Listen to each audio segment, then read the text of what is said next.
My mother found out my wife had been treating me like a housekeeper since I work from home and made her regret it. I never thought working from home would turn me into my wife's full-time servant. For 3 years, I juggled a career, childcare, and household chores, until my mom stepped in, and everything changed in ways I never expected. I never imagined working from home would turn me into Ruby's full-time servant, I muttered, scrubbing dishes while answering emails. It wasn't supposed to be like this. When we got married, everything seemed equally split between us. But now, with the twins and her job, things had changed. Ruby gave birth to our twin boys 3 years ago. She spent 2 months at home before rushing back to work, eager to continue building her career. It made sense at first. Ruby's job was demanding, and I had the flexibility to work from home, so I took on childcare. I can handle this, I had told myself. It's temporary, and Ruby will help once things settle down.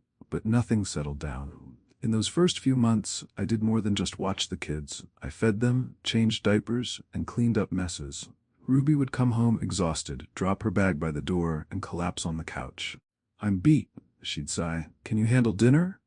"Sure," I'd say, juggling the boys and cooking. It wasn't ideal, but I figured, why not?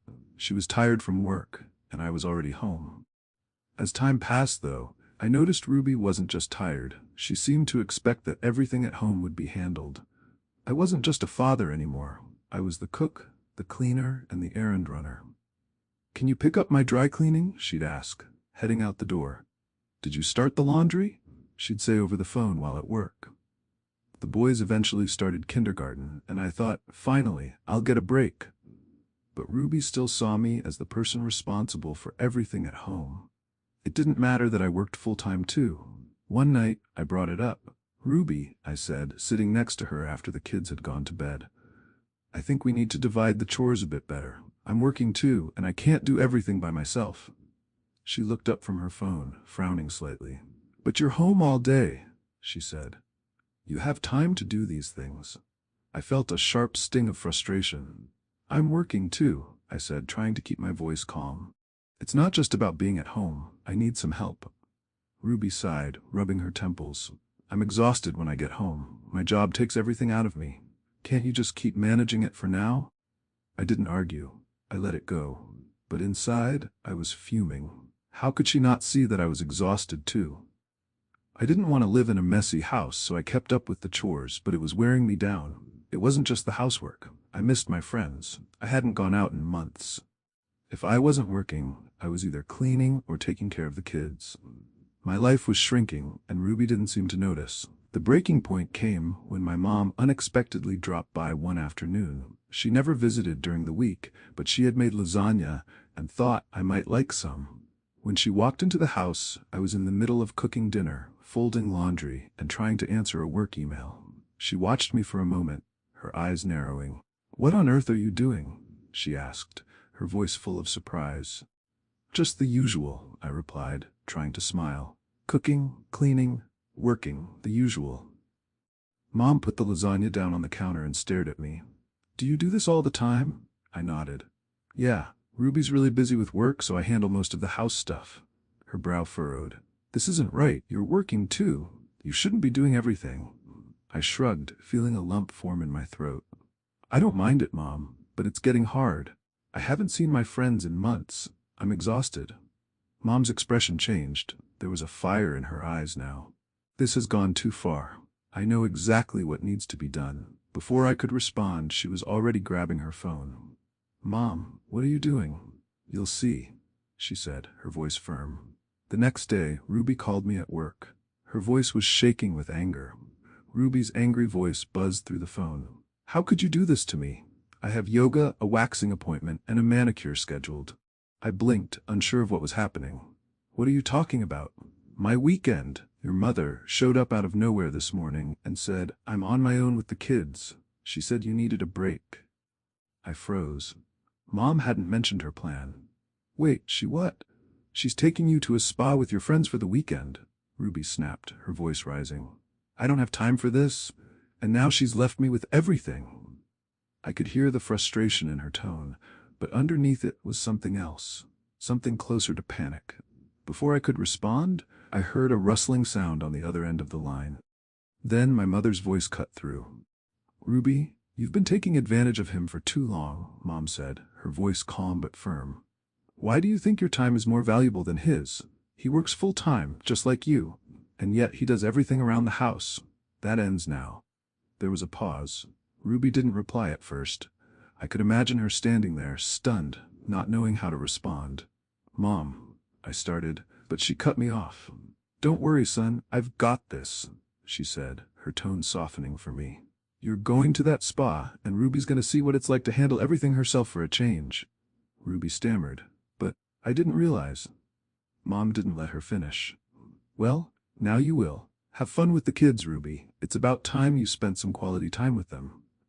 With that, the call ended. I stood there, phone in hand, a mixture of relief and disbelief swirling inside me. For the first time in years, I felt truly seen. I wasn't just the invisible helper in the background anymore. Mom understood. She was standing up for me. The spa weekend was everything I needed and more. For the first time in what felt like forever, I wasn't thinking about cleaning, cooking, or whether the kids needed a snack. I wasn't worrying about balancing my job and household duties. I was just me. As I sat in the hot tub, surrounded by peaceful silence, I realized just how tired I had been. I didn't realize how much weight I was carrying until I felt it lifted, I muttered to myself, sinking deeper into the warm water. The tension in my shoulders and back started to melt away, and for the first time in years, I felt at peace. Meanwhile, back at home, Ruby was getting a taste of what I'd been dealing with. From the moment she woke up, the kids were her responsibility. Breakfast, school drop-offs, laundry, cleaning, it was all on her shoulders now. When I returned home Saturday evening, Ruby was waiting for me at the door. Her hair was pulled back in a messy bun, and there were dark circles under her eyes. She rushed to me, wrapping her arms around my neck. "I'm so sorry," she whispered, her voice cracking. "I didn't realize how much you were handling until I did it all myself. It was so overwhelming." I held her for a moment, feeling the weight of her words. "It's okay," I said softly, "but we need to do this together. I can't keep doing everything." She nodded, pulling back to look me in the eyes. "I know, I've already spoken to my boss about reducing my hours. I need to be more present here, with you and the boys. I don't want to lose our family." Her words were like a balm to my tired soul. For the first time in a long time, I felt hopeful. Maybe things could change. Maybe we could find a better balance. "I'm glad," I said, smiling. "We'll figure it out." Over the next few weeks, things began to shift. Ruby followed through on her promise. She cut back her hours at work and started pitching in more at home. Her words were like a balm to my tired soul. For the first time in a long time, I felt hopeful. Maybe things could change. Maybe we could find a better balance. "I'm glad," I said, smiling. "We'll figure it out." Over the next few weeks, things began to shift. Ruby followed through on her promise. She cut back her hours at work and started pitching in more at home. Like this story? Consider checking out this one. I was super excited to introduce my mother to my girlfriend, but the look on their faces when they saw each other instantly told me something was not right. I couldn't believe it when they told me why they were so shocked to see each other. This work is inspired by real events and people, but it has been fictionalized for creative purposes. Names, characters, and details have been changed to protect privacy and enhance the narrative. Any resemblance to actual persons, living or dead, or actual events is purely coincidental and not intended by the author. The author and publisher make no claims to the accuracy of events or the portrayal of characters and are not liable for any misinterpretation. This story is provided as is, and any opinions expressed are those of the characters and do not reflect the views of the author or publisher.